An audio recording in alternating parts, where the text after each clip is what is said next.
mengikuti webinarnya Puan Dara dan Suri, dan ini merupakan webinar series ketiga dari rangkaian webinarnya ya dari Puan Dara dan Suri. Nah teman-teman, hari ini kita pada siang ini kita ada materi tentang perempuan perlu pasti bicara keuangan. Dari beberapa materi sebelumnya kita juga sudah menyinggung sedikit tentang freelancer dan keuangan dan rumah tangga dan selain sebagainya, dan sekarang kita membahas tentang perempuan perlu pasti bicara keuangan seperti itu. Nah, untuk acara ini juga kita tidak kita juga disponsori oleh Dampak Sosial Indonesia dan Ines Kosmetik tentunya, dan juga kita ada media partner Love Yourself Indonesia, Forum Indonesia Muda, 1000 Tujuan, Lifescape, Perempuan Berkisah, Dealing Consultant, Blogger Perempuan Network, Semua Murid Semua Guru, Payung Jiwa, Peduli Jiwa, Omah Jiwa, Payung Kolbu, Ruang Teras, dan Event Bandung. Nah, mungkin teman-teman di sini bertanya-tanya Puan Dara dan Suri itu sebenarnya apa sih? Nah, mungkin akan saya perkenalkan sedikit tentang Puan Dara dan Suri. Nah, Puan Dara dan Suri ini merupakan sebuah komunitas atau forum independen yang beranggotakan para perempuan muda hingga dewasa dari berbagai latar belakang seperti itu. Dan PDS ini berdiri pada tanggal 1 September 2021 secara daring.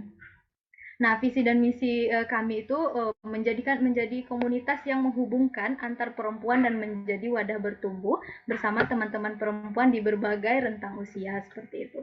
Nah, kami juga ada project support group khusus perempuan dengan segmentasi usia yang berbeda, memberikan pelatihan soft skill bagi perempuan agar dapat berdaya baik secara mental dan finansial. Nah, salah satunya itu dengan mengadakan webinar tentang keuangan seperti itu, dan juga mengadakan pelatihan dan sebagainya untuk para perempuan. Nah, teman-teman untuk mengetahui lebih lanjut bisa di follow IG-nya Puan Dara dan Suri.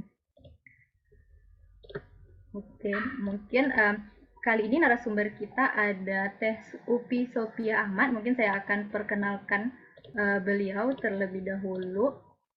Beliau merupakan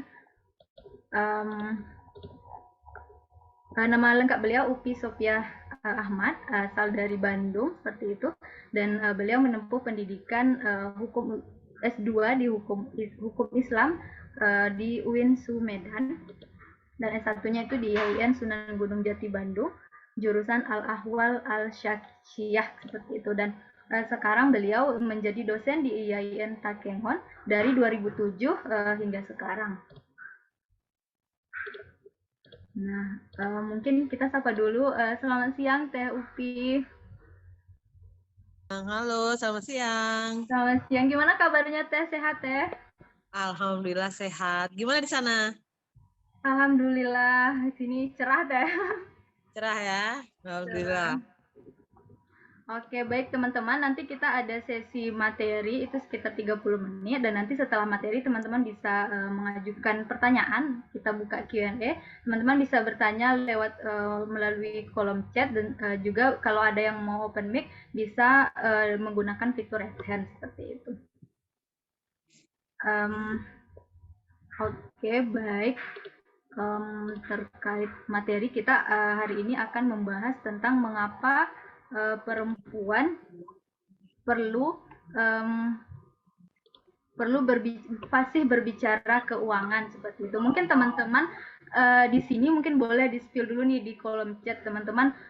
Menurut teman-teman penting nggak sih berbicara tentang keuangan? Kita sebagai perempuan seberapa penting sih berbicara tentang keuangan dan mengetahui seluk-beluk tentang keuangan seperti itu? Mungkin bisa di drop nih di chat dan sebagainya. Mungkin teman-teman bisa komen di kolom chat. Penting banget. Nah, penting banget karena kenapa nih alasannya? Kalau penting, kenapa itu penting seperti itu? Mungkin teman-teman bisa kasih opininya atau pendapatnya di kolom chat sebelum TUP nanti memaparkan yang lebih spesifiknya, lebih jelasnya lagi nanti di materi seperti itu.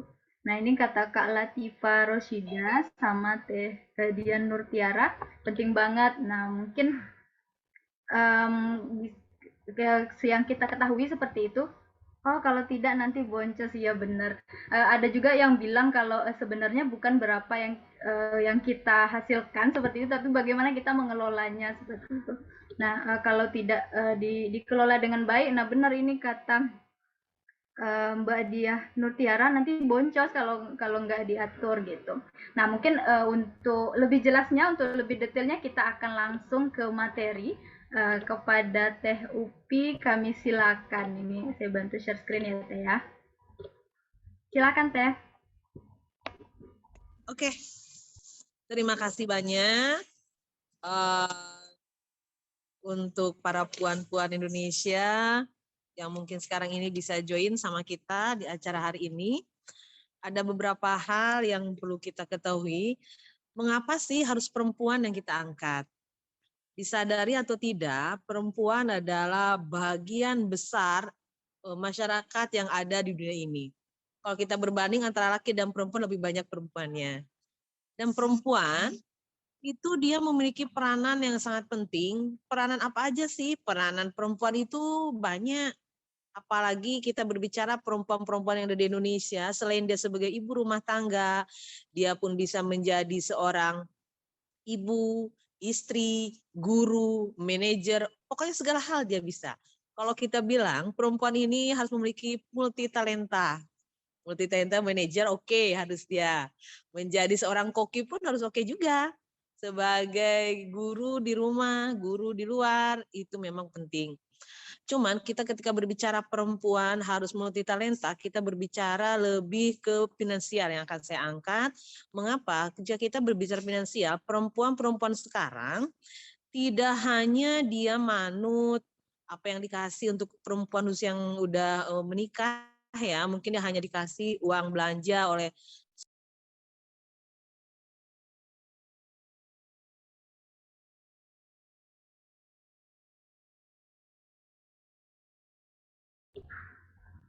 Oke, sama istri ya Teh.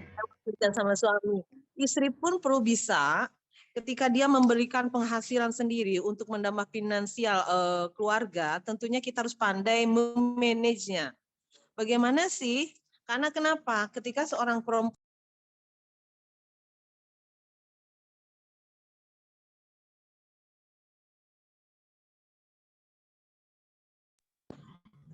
ingin mandiri,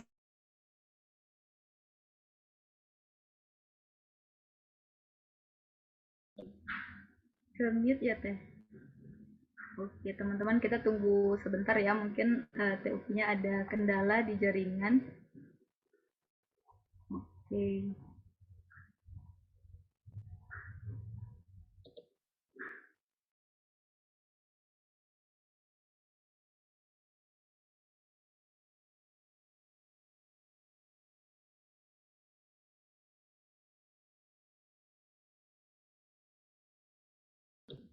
Oke, TUP itu masih ke mute, sudah bisa ini lagi belum?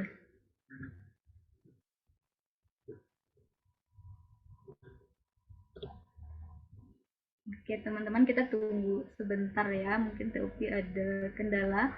Ini masih ke mute teh.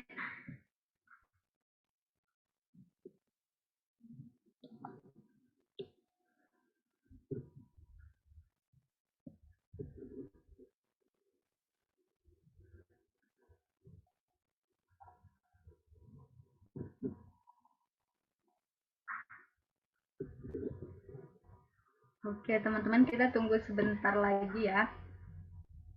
Nah, mungkin seperti yang Teupi bilang tadi, jadi perempuan itu tidak hanya kalau di sekarang perempuan juga harus bisa ngatur keuangannya, juga kadang perempuan itu sudah berani melangkah untuk punya penghasilan seperti yang kita bahas di webinar sebelumnya, yang di seri sebelumnya itu kita bahas tentang freelancer gitu.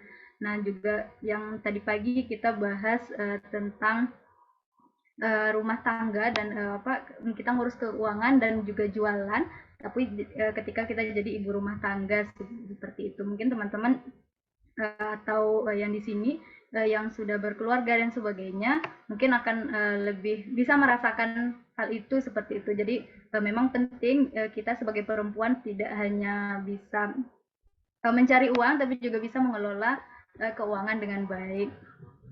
Oke, sebenarnya kita tunggu ya. Mungkin TUP lagi terkendala jaringan. Jadi mungkin teman-teman di sini bisa berbagi lagi nih di kolom chat yang menyambung yang tadi kan teman-teman di sini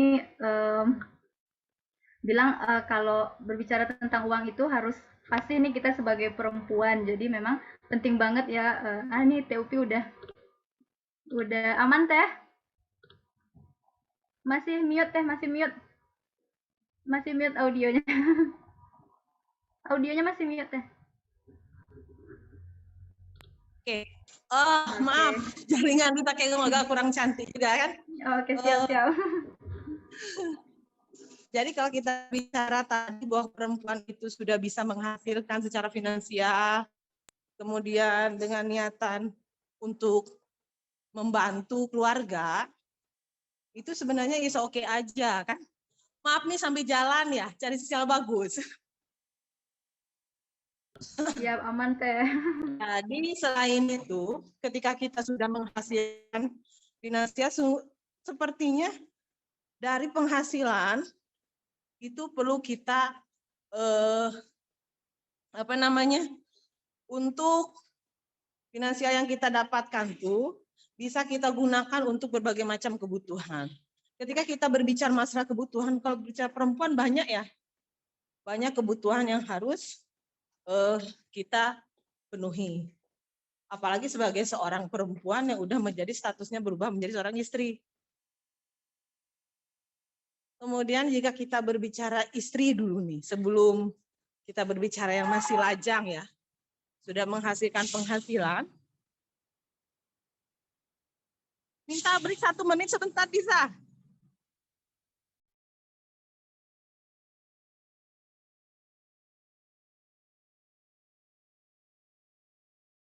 Oke teh, boleh. Oke teman-teman, kita tunggu sebentar ya Teh Upi cari tempat yang stabil seperti itu agar tidak terputus lagi. Nah, mungkin saya lanjutkan yang tadi ini dari teman-teman bilang, yaitu kata Rima Nur Salam ini ada segala kebutuhan dan keperluan. Nah, benar banget seperti yang TUP bilang juga tadi, kalau perempuan itu sebenarnya banyak juga kebutuhannya, jadi memang harus pintar-pintar mengelola keuangan dengan baik. Oke, ini ada yang nanya kan nanti cara mendapatkan door prize-nya gimana ya? Oke, teman-teman nanti kita ada door prize ya dari. Oke, udah mulai. Udah bisa teh? Udah pindah posisi lagi nih kan. Oke, siap. Jadi kalau kita berbicara masalah keuangan, apalagi kita berbicara untuk yang hal pertama adalah untuk seorang perempuan itu dengan status istri, setelah kita mungkin mendapatkan finansial tambahan di lain dari suami, kita harus pandai mengelola keuangan. Pertama, ada beberapa hal yang harus kita perhatikan juga, baik itu untuk, ini kayaknya tidak hanya untuk seorang istri aja ya, untuk yang masih lajang nih, single, atau orang yang memang dia belum mempunyai kebutuhan begitu banyak. Beberapa hal yang harus diperhatikan bagi seorang perempuan dalam pengelolaan finansial. Yang pertama adalah membuat perencanaan. Apa sih membuat perencanaan kayak mana? Pertama, ketika kita membuat perencanaan dalam melakukan pengeluaran, ada beberapa hal penting yang harus kita rencanakan. Rencana itu bisa kita lakukan boleh harian, mingguan, bulanan. Semakin kita sering membuat perencanaan dalam hal apapun itu, terutama keuangan, itu akan memanage kita atau akan meminimalisir terjadinya kesalahan, meminimalisir terjadinya yang namanya over pengeluaran dalam hal keuangan. Kenapa? Bila seseorang memiliki perencanaan keuangan yang baik, itu dipastikan dia akan terhindar dari yang namanya stres keuangan. Ada mungkin nanti akan kita bahas juga.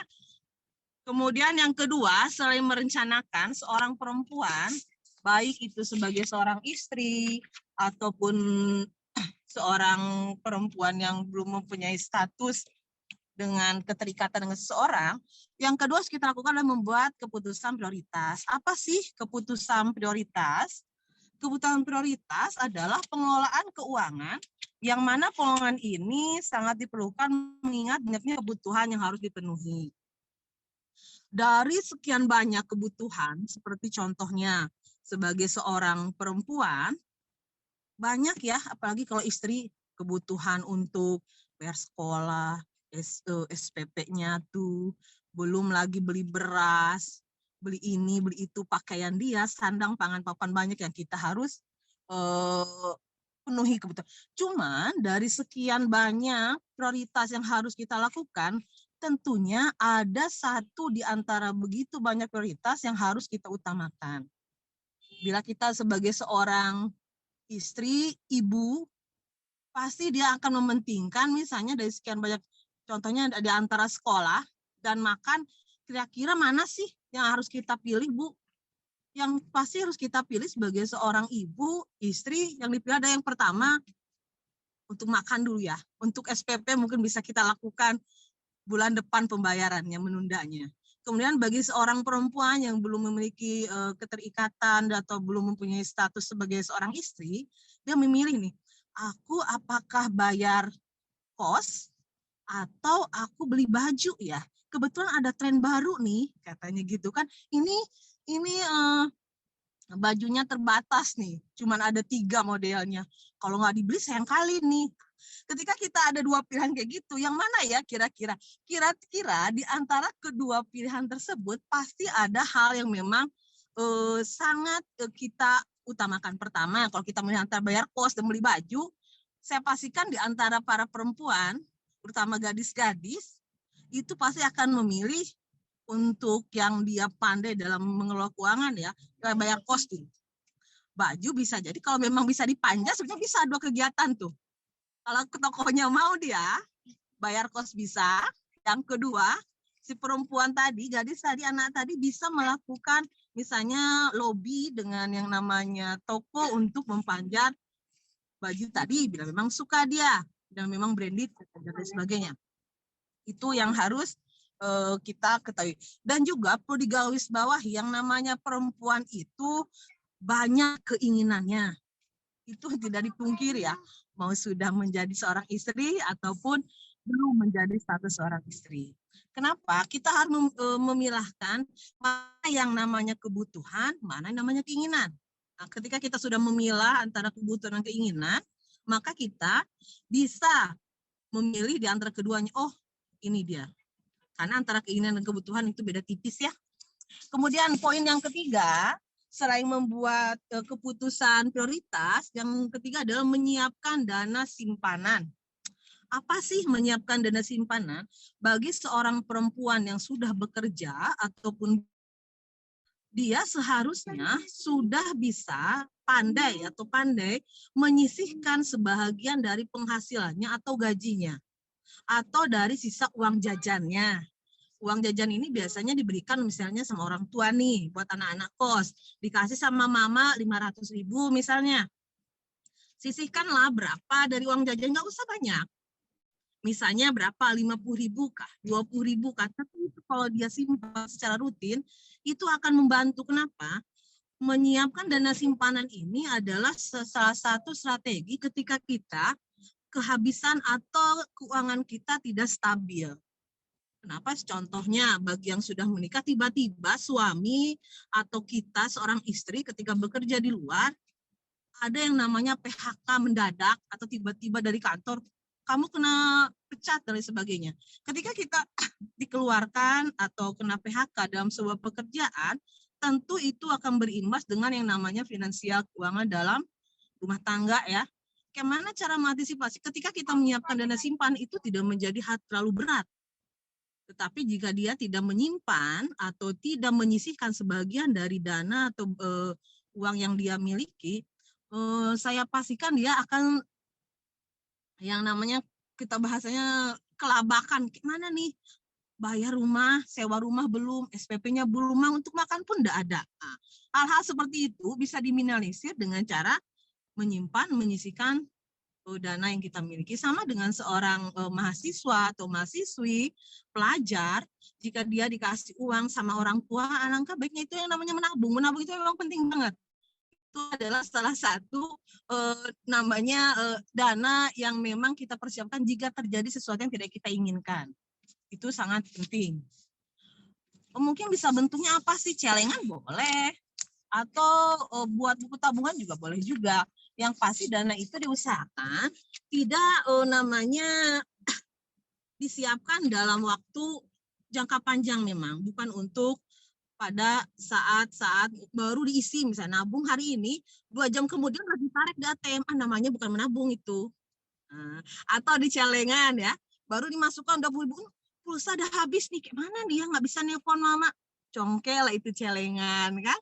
Jadi memang dana ini disisihkan, dan memang dana yang akan kita sisihkan ini, uang yang kita sisihkan ini, saya bilang tadi nggak usah terlalu banyak, mungkin ada sekian banyak kebutuhan, adalah sisa belanjanya ada 20.000, simpanlah uang jajan, sisa jajan nih mama kasih sekian, saya sisihkannya 10.000 atau 15.000, itu kok kita rutin sedikit lama-lama jadi bukit juga, itu uang kan membantu, karena ketika kita memang sudah kepepet, dana itu memang harus ada. Kemudian yang terakhir, yang keempat adalah menghindari masalah hutang konsumtif. Apa sih hutang konsumtif ini? Mengingat zaman sekarang yang sudah cukup canggih, orang berbelanja sudah tidak pakai lagi uang ya, pakai kartu. Itu perempuan-perempuan yang memang hidupnya hedonis itu pasti memiliki lebih dari yang namanya kartu kredit, lebih dari satu. Kenapa? Banyak hal-hal yang dijanjikan oleh kartu-kartu tersebut dengan kelebihan yang mereka miliki. Misalnya, ibu bisa belanja berapa saja, silahkan. Limitnya 50 juta, Bu, ini. Siapa yang tidak tertarik? Ibu nanti nggak kena cas, dan lain-lain. Banyak sekali orang-orang membagikan atau menawarkan kartu-kartu kepada kita. Bagi kita yang sudah terlanjur memiliki kartu kredit tadi, alangkah baiknya menggunakan sesuai dengan kebutuhannya saja. Karena kenapa? Hutang konsumtif ini seperti contohnya digunakan untuk keperluan yang memang tidak seharusnya. Contohnya adalah misalnya dia ingin membeli seperti pakaian, baju yang bila kita lihat pakaian atau kebutuhan yang akan kita beli ini masih bisa kita beli lain kali. Atau kita baru beli baju, pengen ini, pengen itu. Karena kenapa? Perempuan tadi keinginannya lebih banyak. Ingin itu, sehingga dengan kartu tadi mempermudah dia untuk melakukan transaksi. Ketika transaksi sudah dilakukan, itu otomatis orang itu kan nggak bawa uang ya. Maka kita harus membayarnya. Sehingga itu menjadi hutang. Hutang tersebut sebenarnya sudah menjadikan beban bagi hidup dia.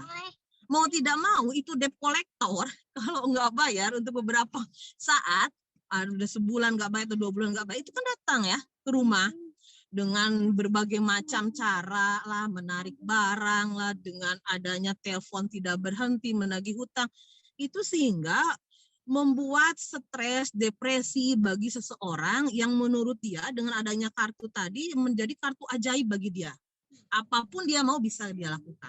Tapi sebenarnya kartu ajaib itulah hutang dia. Hutang yang belum dia bayar. Dari sana kita bisa melihat ternyata kartu-kartu ajaib yang sudah ada beredar sekarang ini itu sebenarnya adalah janji-janji manis yang diberikan yang berupa hutang. Cuma kita nggak nyadar kalau itu hutang. Apanya hutang? Bukan itu kartu belum saya pakai. Betul, tetapi ketika Anda menandatangani dan menerima itu kartu, berarti Anda sudah berhutang. Walaupun belum kalian belanjakan, karena sudah ada tanda tangan hitam di atas putih. Jadi, bila kita berbicara dari A, B, C, 4 item tadi, maka kita bisa melihat bila seseorang bisa melakukan keempat item tadi, maka dia dalam pengelolaan keuangannya akan cukup baik. Kenapa? Pengelolaan keuangan seseorang, individu itu bisa dilihat dari kebiasaan dia dalam pengelolaannya. Kenapa? Kehidupan, keseharian dia itu akan berpengaruh dalam pengelolaan keuangan. Contohnya saya, misalnya, saya pertama sebagai abdi negara. Selain abdi negara, ada usaha lain yang saya lakukan di luar abdi negara tadi. Selain mengajar, saya pun ada bisnis lain. Nah, saya harus pandai mengelola keuangan uang yang saya pegang dari gaji dengan uang yang saya hasilkan dari hasil usaha itu harus dikelola dengan cukup baik. Gimana caranya? Pisahkan, rencanakan dari gaji yang saya terima selama sebulan ini nanti setiap tanggal 1 untuk apa sih? Oh, kalau saya memang sudah ada misalnya saya buat. Kalau saya kebetulan sudah saya rencanakan ada pembukuannya, setiap bulan saya mengeluarkan uang lebih dari 4 juta. Kenapa? Saya harus mengirim anak saya per bulan 2 juta. Membayar sekolah anak saya yang 2 orang. Kemudian saya harus belanja bulanan. Selain itu untuk satu dari gaji. Yang kedua dari uang penghasilan usaha. Kebetulan saya berusaha di bidang laundry. Laundry menghasilkan uang, misalnya di kebetulan sampai sekarang ini menyampaikan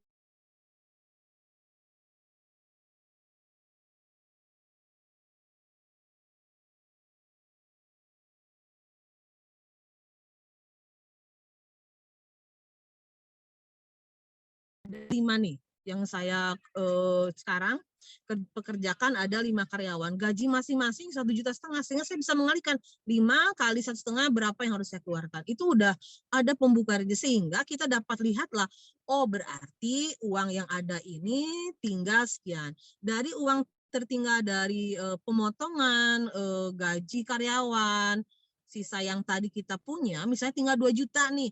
Yang 2 juta tadi kayak mana caranya itu bisa menjadi bahagian dari tambahan finansial untuk di rumah selain dari gaji yang saya dapatkan dari sebagai PNS. Ibu kan enak gaji PNS banyak, tidak. Jika kita berbicara jumlah nominal gaji, tiap orang itu berbeda ya. Tiap itu berbeda, dan kalau kita berbicara enak ya jadi pegawai negeri itu duduk bagus gaji 4 juta. Coba dibayangkan mana lebih enakan tukang sate sama tukang tukang sate sama supir angkot. Tukang sate kipas-kipas dapat 10.000. Angkot harus keliling cari tumpangan dengan ongkos hanya 2.000 atau cuma 5.000 rupiah paling besar. Mana enak-enakan? Kata tukang sate, enak kali dia nggak kena panas ya, katanya. Si sopir angkot tuh berbicara, enak kali dia tuh ya kipas-kipas dapat 10.000. Tetapi dengan uang 10.000 yang 5.000 itu, kalau dia nggak pandai mengelolanya, 10.000 tadi untuk apa dan bagaimana dia mengelolanya, itu nggak dapat nampak terus. Tetapi uang yang 5.000 tadi, bila si sopir angkot tadi pandai mengolahnya, 5.000 tadi bisa sampai seminggu dia kelola. Kayak mana bisa, Bu? Karena ada prioritas. Ada prioritas. Dia sudah merencanakan, oh yang 5.000 ini mau saya belikan adalah untuk beli minyak 1 liter. Itu dia beli. Harus direncanakan. Penghasilan hari ini 5.000 untuk pembelian minyak. Seperti itulah sebagai seorang perem yang memiliki multi talenta, multi keinginan, dan lebih dominan keinginan. Ingat, ada yang harus kita prioritaskan itu kebutuhan apa yang memang kita harus lakukan. Karena kenapa? Bila kebutuhan, kalau kita bicara kebutuhan banyak ya. Cuma keinginan kebutuhan itu berbeda. Dia sama tapi tak serupa. Ada kemiripan beda tipis kalau orang bilang ya. Cinta dan benci beda tipis. Sama halnya dengan keinginan dan kebutuhan beda tipis dia. Oh saya butuh nih, ini, itu. Tetapi ketika finansial tadi tidak pandai kita mengolahnya, percuma. Hasil kerja kita selama sebulan tidak ada nampak kalau saya bilang ya. Tidak ada buktinya. Mana sih udah kerja sebulan gaji 5 juta katanya. Mana coba. Kalau kita ikuti keinginan sendiri ya, keinginan kita masing-masing. Gaji 10 juta, hebat kali dia ya. Gajinya 10 juta. Tapi kalau dia tidak pandai memanage keuangan, mengelola keuangan, itu sama aja bohong. Karena kenapa? 10 juta tadi, kalau tidak ada perencanaan di sana, itu akan habis begitu saja. Dalam 1 menit, dalam 1 jam itu habis. Kenapa? Perencanaan tidak ada. Banyak yang kita temukan sekarang adalah para perempuan ketika mendapatkan sesuatu, terutama uang, contohnya, dengan nominal tertentu, dia langsung tergiur. Oh, ya, lagi diskon nih. ada spray cantik kali, biasanya 1,5 juta, sekarang 500 beli. Nah, dia nggak tahu padahal anaknya di rumah belum ada pampasnya itu. Belum ada minum susu dia. Jadi pentingan beli blanket, mendingan beli selimut dengan harga sekian, tetapi kebutuhan di rumah belum. Itu namanya keinginan tadi. Oh, tapi butuh lah Bu, saya di rumah belum ada selimut. Betulkah tidak ada selimut? Karena kenapa? Ketika kita berbicara sebuah barang itu bukan dilihat dari branded atau tidak, tapi fungsinya. Sesuai tidak? Kita sudah punya blanket 1, 2, 3. Itu saya rasa sudah cukup. Kenapa? Di dalam Islam pun kita tidak boleh ya menumpuk-numpuk barang. Dilarang di dalam Islam. Nah, itu dia. Mungkin bila kita berbicara tadi masalah pengelolaan keuangan, manajemennya, keuangan tadi, maka perempuan perlu dibekali yang namanya sebuah literasi keuangan. Memang selama ini mungkin orang berpikiran hanya laki-laki yang bisa atau lebih banyak untuk lebih banyak mengetahui masalah literasi keuangan. Salah. Justru perempuanlah yang harus banyak mempelajari, membaca buku-buku tata cara pengelolaan keuangan. Literasi tadi sangat penting. Alangkah baiknya ketika seseorang mau memberikan sebahagian ilmunya atau ilmunya tadi untuk perempuan-perempuan Indonesia ya. Karena bila kita lihat dari beberapa tulisan, media-media sosial, untuk urusan literasi keuangan perempuan itu sangat minim sekali. Padahal itu sangat penting. Jadi perempuan ini mungkin ada di awal saya tulis juga. Mungkin perempuan ini selama ini hanya manut-manut saja, tapi perempuan sekarang bila kita berbicara masalah gender, perempuan sekarang jauh lebih banyak atau sudah banyak kemajuan dibanding sebelumnya urusan keuangan. Coba kita perhatikan teller. Mengapa di bank teller lebih banyak perempuan? Karena kenapa? Diakui atau tidak, perempuan memiliki tingkat ketelitian lebih tinggi, apalagi dalam masalah pembukuan keuangan ya. Kenapa teller nggak laki-laki? Memang ada laki-laki, cuman minim ya. Nah, itu coba kita perhatikan. Yang kedua, sekarang perempuan sudah banyak menduduki posisi-posisi penting di dalam dunia bisnis. Itu udah banyak, salah satunya mungkin siapa? Teh Az-Zahra namanya ya. Dia salah satu mungkin pengusaha perempuan yang mungkin di Bandung sana sudah cukup terkenal ya. Beliau bisa begitu hebat, pengusaha hebat perempuan itu terlahir dari mana? Dari pengelolaan keuangannya tadi. Mungkin kalau orang banyak berbicara, laki-laki ini enggakah dia cara berpikir ilmiahnya jauh dibandingkan perempuan. Kalau kita bandingkan laki-laki itu emosionalnya cuma 1, logikanya 9. Betul nggak Teh? Coba lihat, perempuan sekarang seperti itukah sekarang dia? Kalau kita perhatikan, perempuan Kartini sekarang, dia jauh lebih hebat. Dia belajar dari pelajaran-pelajaran hidupnya selama ini. Perempuan tidak hanya menjadi sumur, kasur, dapur. Perempuan sudah bisa menjadi seseorang yang memang dia menjadi tonggak di keluarganya. Contohnya, ketika suaminya sudah sakit, kalau jika perempuan tidak bisa mengelola keuangan dengan baik, bagaimana? Karena kita nggak selamanya sehat ya. Ada hal-hal ketika hal tersebut tidak kita inginkan. Tiba-tiba suami jatuh sakit, stroke. Dan seorang perempuan tadi nggak pandai mengelola keuangan, walaupun suaminya kepala dinas.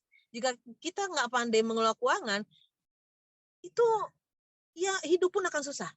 Stres keuangan akan mulai terjadi, depresi. Mana ini tidak cukup uang nih, gaji abang segini, cuman karena dia sakit, akhirnya dia dipensiunkan dini. Kemungkinan tersebut bisa kita tombokin dengan cara mengolah dana simpanan yang sudah kita lakukan sebelumnya. Karena ada kalanya kehidupan kita tuh di atas, ada kalanya di bawah.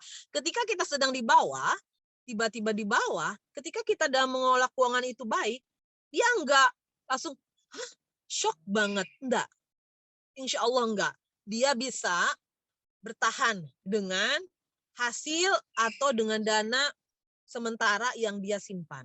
Mungkin dia bisa putar otak, oh anak suamiku sudah sakit nih, dengan dana yang ada ini bagaimana aku bisa menghasilkan sesuatu. Mungkin salah satunya adalah dengan cara dia membuka usaha sendiri. Membuka usaha sendiri itu harus kita lihat juga kondisinya. Jika suami dalam keadaan sakit, gimana caranya kita menjadi istri yang baik, menjadi pengusaha yang sukses, dan menjadi ibu yang baik dan guru bagi anak-anak kita. Jadi ada sebagian, kalau kita perhatikan, dan fenomena yang ada, ketika seorang perempuan sudah menjadi alkoholik, dia lupa akan dirinya sebagai siapa. Oke, mungkin ada beberapa hal yang harus kita ketahui tadi, kita pelajari. Ingat, literasi keuangan bagi perempuan sangat penting. Dan saya pastikan perempuan pasti bisa. Tapi ingat, kudrat seorang perempuan tidak bisa kita hindari. Terima kasih banyak. Bila ada yang ingin ditanyakan, berbagi share, boleh chat dengan kami di sini. Terima kasih. Oke, terima kasih TUP. Masya Allah, ini materinya luar biasa ya teman-teman. Jadi tadi ada beberapa hal yang saya highlight itu. Yang pertama, memang kita perlu perencanaan. Merencanakan itu perlu agar kita nggak kelabakan gitu, beli Ya, aja sesuai keinginan gitu. Padahal itu kita belum butuh-butuh aman gitu. Yang kedua ya. tadi prioritas misalnya kalau memang kayak anak kosan tadi yang dibilang TUP ya. Jadi memang harus bisa menentukan prioritas baik itu kita masih single maupun sudah berkeluarga. Nah, teman-teman, ini sudah oh iya TUP ini udah banyak sekali yang pengen nanya, sepertinya excited sekali dengan materi dari TUP. Alhamdulillah. Mungkin ini saya bacakan dari ini ada satu dari Teh Karina, beliau nanya, kira-kira jenis tabungan apa nih Teh yang cukup menguntungkan untuk mencegah kita ngambil uang diambil di tabungan seperti itu. Kalau apalagi kalau kita punya m-banking gitu ya Teh ya, jadi Ya, ya mudah aja betul. kirim-kirim gitu sekarang udah online shop gitu. Nah, Ya, kira-kira ya. gimana itu Teh? Mungkin salah satu cara dalam memilih bank yang mau kita melakukan penyimpanan dana, gunakan tabungan yang memang dia tidak bisa diambil dalam waktu tertentu. Contohnya deposito ya. Kalau deposito itu adalah jenis tabungan yang memang dia tidak bisa diambil setiap hari, setiap waktu, enggak. Karena dia memiliki jangka waktu tertentu bisa diambil. Itu salah satu jalan. Satu lagi, ketika kita memilih sebuah bank, coba usahakan jangan memiliki ATM. Usahakan ya. Karena kenapa? Dengan adanya ATM, mobile banking mungkin sekarang, itu pun coba hindari. Kayak mana kenapa cara hindarinya? Untuk menghindari hal-hal yang mungkin keinginan udah semakin gitu kan. Oh, kayak mana nih, ambil aja katanya kan. Udah kayak gitu, aku nggak ada tapi ada ATM dong. ATM bisa colok di mana aja. Tapi kalau orang nggak ada ATM ya, orang harus ngantri dong. Harus ngantri ya. Nah, yang kedua, kemudian kalau dia misalnya punya m-banking. M-banking apalagi betul yang dibilang sama host tadi, kita tinggal ketik berapa jumlah transfer ke siapa selesai dalam 1 menit ya. Itu nggak usah kita daftarkan. Itu kayak mana caranya? Nah, itu salah satu, karena kita harus ngambil resiko ya. Hidup itu pilihan loh. Nah, hidup itu pilihan, milih punya ATM dan m-banking, atau memilih tidak mempunyai ATM, tidak m-banking, tetapi punya buku tabungan. Tapi ingat ya, jangan model buku tabungan yang bisa diambil tarik setiap hari. Gunakan deposito. Deposito itu nggak bisa diambil tiap hari itu. Mungkin itu bisa menjadi salah satu cara kita untuk meminimalisir yang terjadi yang namanya stres keuangan tadi. Untuk dana simpanan ya. Atau untuk anak kos tadi, Bu, saya kayak mana tuh ya? Kalau di kosan tadi kan kalau ke bank harus pakai uang dulu sana, ke celengan. Tapi celengannya jangan yang ada lubang bawahnya bisa ditarik. Carikan celengan atau jenis celengan yang memang dia dibukanya memang harus model dipecah. Kalau zaman dulu saya itu ada yang namanya yang dari bahan apa Kak ya? Tembikar ya, gambar ayam, kodok. Nah, itu kan susah loh ngoreknya. Udah saya coba soalnya nggak bisa. Dia harus dipecah.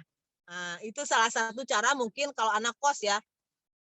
Kalau ditaruh di dalam aqua ada kemungkinan dia bisa menggunakan dengan cara disobek atau yang lain sebagainya. Mungkin itu. Oke, baik begitu ya teman-teman yang nanya tadi. Nah, mungkin tadi tuh ada teman-teman yang nanya gimana nih mau dapat door prize tuh gimana caranya. Nah, mungkin Teufi kita break dulu. Nanti kita Oke. maksudnya nanti kita lanjut kita ke ini dulu ya. Soalnya kita kan ada yang mensponsori acara kita. Jadi ada dari Ines, di sini ada Mbak Erma. Mbak Erma udah masuk. Oke, nah sebelum itu kita akan melihat dulu video dari um, Ines Kosmetik ya teman-teman. Oke. Baik, Kak. Terima kasih waktunya.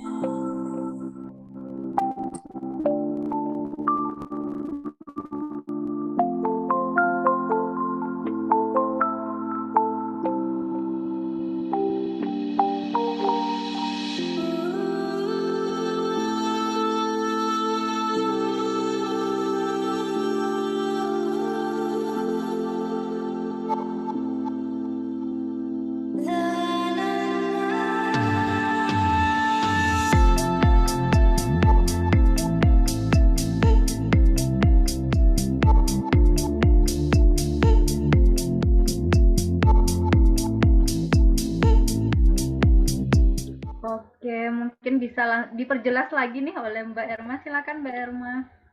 Baik, terima kasih atas waktunya ya Kak ya. Assalamualaikum warahmatullahi wabarakatuh.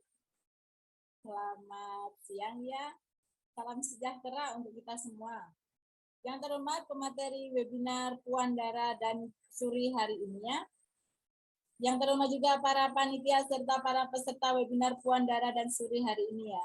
Bahagia sekali ya Ines diberikan kesempatan menjadi bagian kegiatan webinar hari ini sebagai sponsor. Perkenalkan, saya Erma sebagai perwakilan dari Ines Kosmetik. Ines adalah merupakan sebuah brand kosmetik yang berdiri tahun 1998 di Malang, Jawa Timur. Pada awal prosesnya, Ines dibantu oleh seorang konsultan kosmetik asal Belgia, Mr. Norbert Han, yang telah lebih dari 44 tahun berkecimpung di bidang kosmetik di Eropa.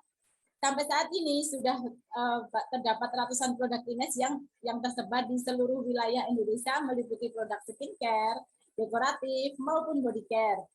Nah, cita-cita kami adalah membuat perempuan memperoleh kebanggaan dengan kulit yang sehat dan cantik, serta menyebarkan energi positif kepada orang-orang yang di sekitarnya. Nah, ada spesial promo nih Kak, yang datangnya dari Exclusive All Day Moisturizer, merupakan pelembab ya untuk kulit normal. Bisa juga untuk kulit sensitif nih Kak, dia water based ya, jadi aman banget untuk pemakaian sehari-hari. Ada spesial promo juga yang datangnya dari Exclusive All Night Mask Gel, merupakan produk untuk krim malam ya, yang mengandung butiran biru vitamin E yang berfungsi untuk menghidrasi kulit, melembabkan kulit juga, selain itu juga mencerahkan warna pigmen kulitnya juga. Nah, nanti untuk pembelian minimal 150.000, include di dalamnya produk-produk tadi ya, nanti ada free ongkir ke seluruh Indonesia. Untuk caranya gampang banget ya, bisa di screenshot, di situ udah ada nomor WA saya, nanti bisa langsung japri ya ke nomor WA saya tersebut. Bagi para peserta webinar nih yang ingin mengetahui tentang produk-produk Ines ya, nanti bisa di-download di Play Store di MyInes. Dan yang ingin berbelanja online, kita ada di e-commerce-nya Ines Official Shop yang ada di Shopee, Lazada, JD.id, Bukalapak, dan masih banyak lagi ya. Nah, tambahan informasi juga bahwa Ines juga tersebar ya di toko-toko offline yang tersebar di seluruh Indonesia. Tentunya terdekat di kota-kota kakak pun juga ada ya. Nah, nanti bisa berkunjung untuk ke toko-toko offline kami juga tentunya. Demikian yang dapat saya sampaikan. Terima kasih atas perhatiannya. Salam sehat, sukses selalu untuk kita semua. Wassalamualaikum warahmatullahi wabarakatuh. Terima kasih KMC. Terima kasih Mbak Erma. Nah, teman-teman yang mau pesan atau yang mau memakai produknya Ines bisa langsung hubungi Mbak Erma. Nanti ada diskon dan juga ada voucher dan free gratis ongkir seperti itu. Oke, terima kasih Mbak Erma. Mungkin kita lanjut ya teman-teman ke Q&A seperti itu. Tadi sudah ada satu pertanyaan dari Kak Karina, yaitu sudah dijawab. Terus yang selanjutnya Roshida yang dari Bantul. Nah, beliau nanya gini Teh Upi, berapa banyak ya dana yang harus disisihkan untuk dana darurat dan apakah dana darurat itu berbeda dengan tabungan? Silakan Teh Upi, mungkin bisa dijawab dulu. Bedakah dana darurat dengan dana yang tabungan? Gitu ya, darurat dan tabungan ya? Iya benar-benar Oke. Teh. Dana mungkin selama ini kita sudah memiliki yang namanya buku tabungan di bank mana aja misalnya. Buku tabungan dengan buku dana tabungan sama-sama bentuk tabungan, hanya saja tabungan yang satu ini dia diprioritaskan jika pun harus digesek, jika pun harus dikeluarkan uangnya adalah untuk kebutuhan yang memang sangat mendesak. Dan memang kebutuhan ini bila kita tidak lakukan saat ini, kita keluarkan uangnya akan terjadi sesuatu yang tidak inginkan. Salah satunya Peter ya, karena dana darurat ini dilakukan untuk meminimalisir yang namanya sesuatu di luar kehendak kita. Sakit, tiba-tiba rumah terbakar atau yang lain sebagainya ya. Itu. Jadi kalau kita berbicara tabungan dengan dana simpanan sama-sama bentuk tabungan, hanya saja kalaupun kita punya dua ya. Jadi kita punya dua nih. Yang satu ini memang bisa kita gunakan gesek kapan saja. Yang satu ini bagaimanapun kita jika masih ada dalam buku yang satu ini jangan pernah ini disentuh. Itu dia. Jangan pernah disentuh. Karena kenapa? Sebenarnya ada satu trik nih. Bagi perempuan Indonesia, bagaimana keinginan tersebut bisa terrealisasi.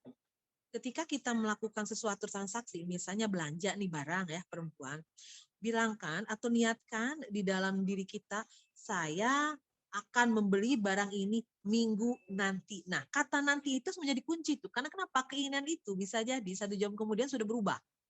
Betul enggak ya? Hari ini pengen makan bakso nih. 2 menit kemudian, aduh aku pengen makan cilok aja lah. Belum pun apa-apa, mau enaknya makan lumpia ya? Enggak lah, kita makan KFC ya. Itu namanya keinginan. Sehingga ada yang namanya kata nanti. Keinginan nanti tadi harus ditanamkan pada diri perempuan-perempuan tadi, nanti. Ini saya akan beli nanti. Karena keinginan bisa berubah setiap saat ya. Itu dia. Jadi ada 2 bentuk tabungan. Satu tabungan yang memang dia bisa digesek kapan saja. Yang satu lagi jangan pernah disentuh, kecuali itu sangat dibutuhkan ketika dana yang pertama sudah tidak ada di buku tabungan tadi ya. Nah, ini tadi ada satu lagi Teh, Hmm. kira-kira dana darurat itu kita harus menyiapkan berapa nih Teh kalau untuk ukuran baik single maupun yang udah berkeluarga gitu? Untuk yang single tadi, kalau saya sarankan sisihkan dari uang jajan tadi. Mungkin nominal tadi susah ya saya bilangkan.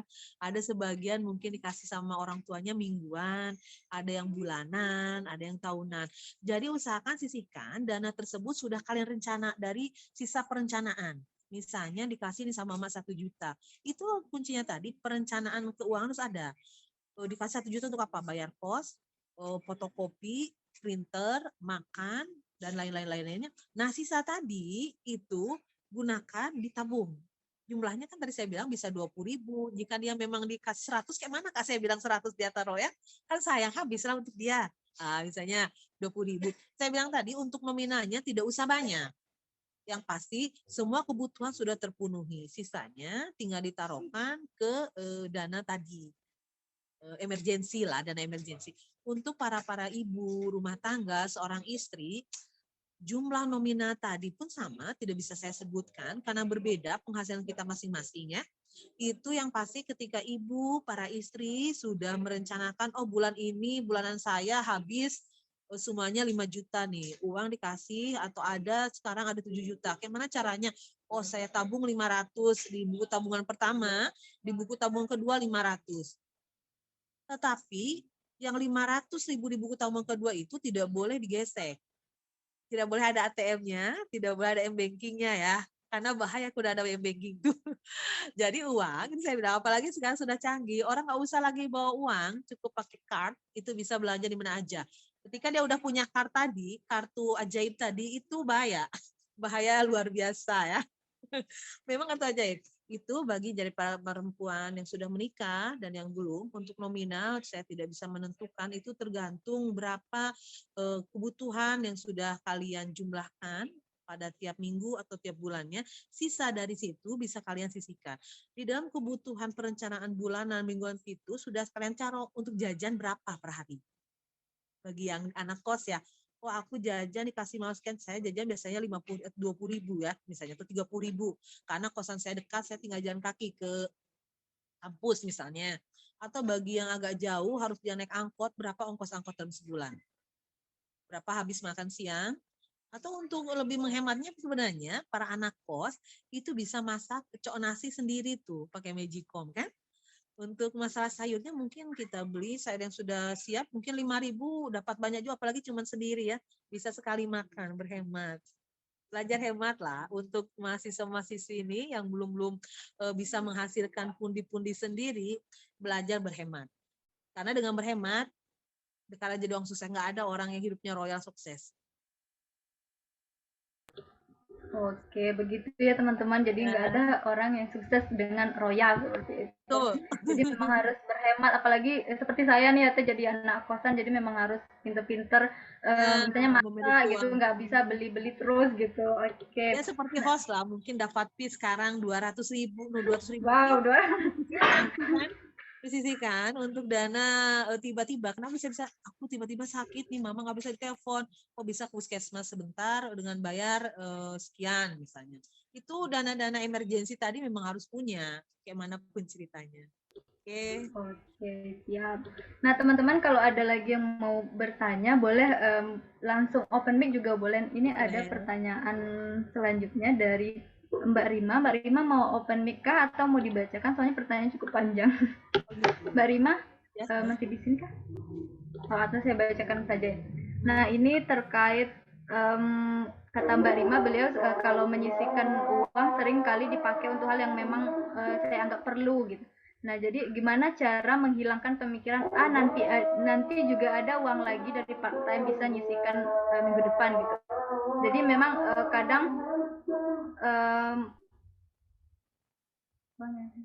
oh ya, jadi memang beliau ini sudah menyisihkan begitu ya Teh, tapi jadi kadang ingin ada yang perlu dibeli, misalnya seperti ada mau jajan dan lain sebagainya. Oh ya udah yang disisihkan tadi kepake gitu. Jadi cara menghilangkan pemikiran nanti aja ada, maksudnya dia langsung make tapi di pikirannya itu oh ya nanti kan ada kerja part time lagi jadi ada uang lagi yang mau disisihkan tapi kan itu belum tentu juga ya Teh ya. Nah, untuk menghilangkan pemikiran seperti itu gimana nih Teh? Perencanaan pertama sebenarnya pemikiran tersebut terlahir dari yang namanya tidak adanya perencanaan. Gitu kan. Bila kita sudah merencanakan segala sesuatunya, insya Allah hal tersebut tidak akan pernah terjadi. Yang terjadi dengan Mbak ini itu sepertinya dia tidak merencanakan. Karena ingat, saya bilang tadi keinginan kebutuhan itu beda tipis. Yang beda tipis tadi lah ya kan. Oh nanti kalau kita ada pemikiran, oh nanti ada uangnya. Karena kenapa? Karena tidak ada perencanaan. Tidak ada perencanaan. Jadi kita ingat, perlu disiplin dengan perencanaan kita. Rencana dalam 1 bulan ini harus begini, itu ikuti. Karena kenapa? Kita mungkin menulis gampang ya. Untuk merealisasikannya itu agak sedikit susah lah. Nah, disiplin tadi itu penting. Setelah merencanakan, kemudian mendisiplinkannya itu harus. Itu dia saran saya ya. Dan satu lagi bisa jadi Mbak ini dana emergensinya tadi tidak disimpan di tempat yang memang seharusnya tidak bisa disentuh walaupun dia yang miliki. Itu dia. Mungkin misalnya atas nama UPI, tapi yang tabungan ini nggak bisa saya ambil karena dia harus jangka waktu. Baru bisa diambil setahun kemudian. Susah kan? Nah itu dia. Oke, jadi memang harus berawal dari perencanaan yang baik Ya, tadi ya Teh ya. betul. Mungkin dari Mbak Rima ini udah ini apakah ada pertanyaan lanjutan nih kira-kira Mbak Rima? Nggak ada Teh, udah cukup. Terima kasih banyak jawabannya Teh. Terima Oke, kasih. siap. Kita lanjut ke pertanyaan selanjutnya ya Teh. Ini banyak sekali yang mau bertanya. Sepertinya excited sekali dengan materi tentang uang ini ya Teh ya. Ya, Nah, betul. ini ada juga yang bertanya dari Mbak Diah Nurtiara. Kata Mbak Dia, saya selama ini sudah berusaha membuat perencanaan keuangan. Saya juga sudah menabung, tapi selalu ada saja pengeluaran tak terduga. Seperti banyaknya undangan nikah, sakit yang tak terduga, yang mana ini di luar perkiraan anggaran. Nah, yang akhirnya harus ambil tabungan. Nah, itu gimana solusinya, Teh, kira-kira? Tadi dana yang kita sisihkan, yang namanya dana simpanan yang di luar tabungan yang kita miliki, di tabungan yang kedua, itulah salah satu gunanya ketika dana-dana tersebut, kenapa disiplin tadi harus ada ya? Berarti kalau yang di kebutuhan, di perencanaan itu pengeluaran saya dalam 1 bulan ini biasa 1 juta. Tiba-tiba karena ini pandemi, PPKM sudah mulai dibuka, sudah mulai banyak nih orang pesta ya, kemana kemari gitu kan. Tentu harus ada uang. Uang itu kan nggak mungkin diambil dari kebutuhan. Nah, kita bisa gunakan dana emergensi tadi. Dana emergensi tadi bisa kita gunakan memang sekebutuhannya. Jika memang undangannya, kira-kira kita mau ngamplop berapa nih misalnya nih ya, nominalnya, 50.000. Ada berapa nih? Kita prediksikan aja misalnya ada kurang lebih 10 misalnya. 10 berarti 50 kali 10 kita kalikan. Tapi gimana lagi berbenturan dengan pertanyaan misalnya, dana di emergensi tadi nggak cukup juga nih untuk ngamplop misalnya kan, untuk ngamplop orang tadi misalnya kayak contoh tadi ya konkretnya. Ya kita sesuai dengan yang kita miliki aja dananya, karena dalam amplop itu tidak ada ditulis nominalnya berapa kan. Harus isi amplop di atas 50, nggak ada juga, sesuai dengan itu dia. Karena kenapa? Itu pun penting untuk menghadiri undangan orang sebagai salah satu bentuk sosialisasi sosial kita, bentuk sosial kita dengan orang ya. Itu dia bisa kita lakukan.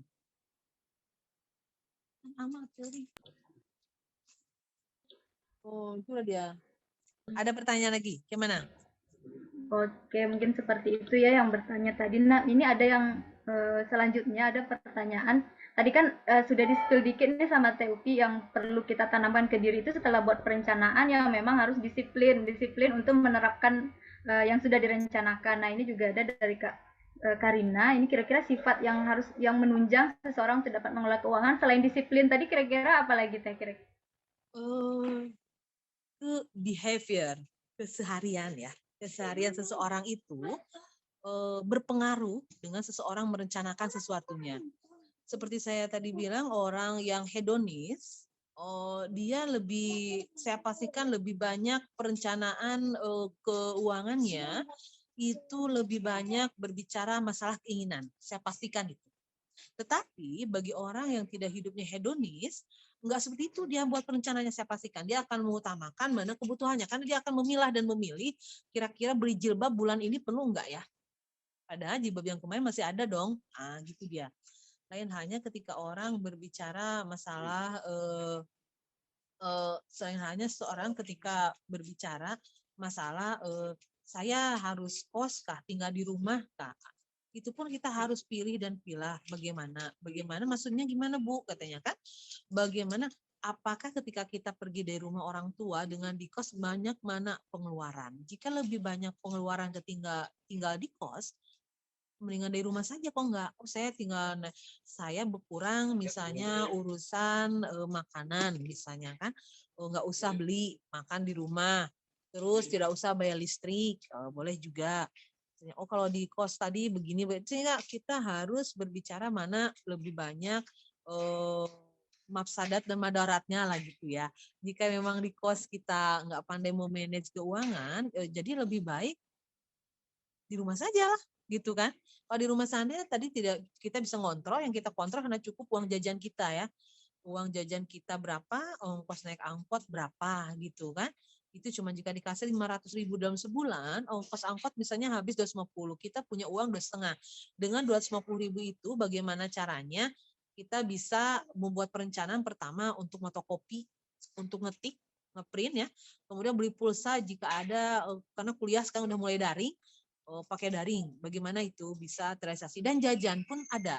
Nggak mungkin dong kan kita lihat kawan makan kita melongo kayak anak SD gitu kan. Nggak mungkin lah, minimal ya sesuai lah dengan, kecuali kalau anak kawan-kawan kita ngajak hangout, disesuaikanlah dengan kondisi saku ya. Jika sakunya memang, kan itu tadi keinginan dan kebutuhan.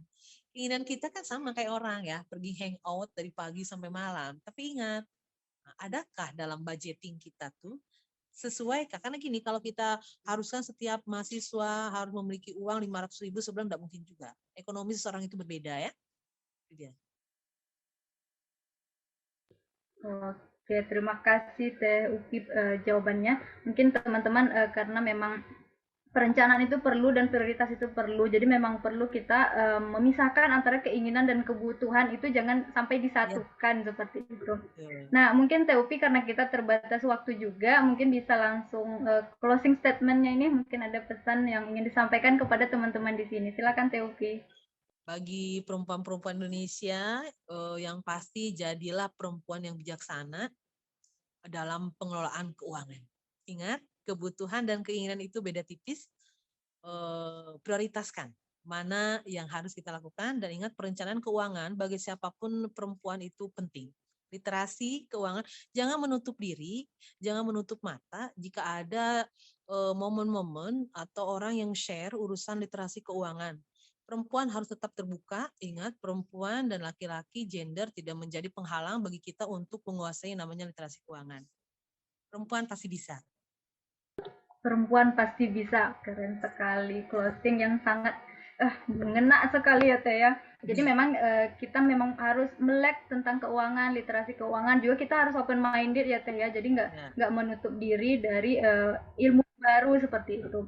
Nah teman-teman, karena waktu kita terbatas dan kita sudah di penghujung acara, mungkin selanjutnya saya akan mengumumkan yang mendapatkan door prize. Kebetulan kita kan ada disponsori oleh INES seperti itu. Juga nanti ada 2 orang pemenang pada sesi ini, yaitu ada Mbak Karina sama Mbak Rima. Masih di sini kah dua-duanya? Nah, Mbak Karina sama Mbak Rima mungkin nanti bisa hubungi admin, hubungi panitia untuk klaim hadiahnya. Nah, sekali lagi terima kasih TUP untuk materinya, untuk pesannya. Banyak sekali yang kita pelajari hari ini, terutama saya masih mahasiswa, mungkin teman-teman di sini juga ada yang mahasiswa atau yang sudah berumah tangga. Sangat banyak ilmu yang kita pelajari hari ini, dan terima kasih teman-teman yang sudah stay sampai akhir webinar kita. Saya sebagai MC mohon maaf jika ada salah-salah kata. Saya tutup. Assalamualaikum warahmatullahi wabarakatuh. Waalaikumsalam warahmatullahi wabarakatuh.